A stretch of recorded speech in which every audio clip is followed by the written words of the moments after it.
ரிஷபராசி நண்பர்களுக்கு இந்த வருஷம் நிறைய ஓட விடும். சாதாரண ஓட்டம் கிடையாது.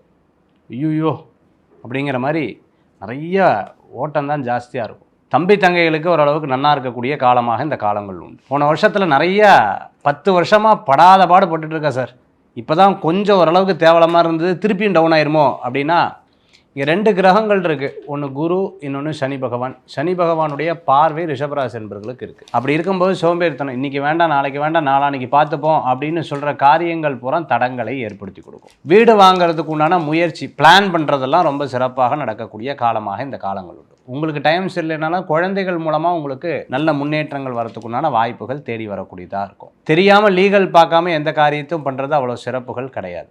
தாயாருடைய ஆரோக்கியத்தில் அக்கறை எடுத்து பார்த்துக்கிறது ரொம்ப அவசியமாக இந்த காலகட்டத்தில் இருக்கும்.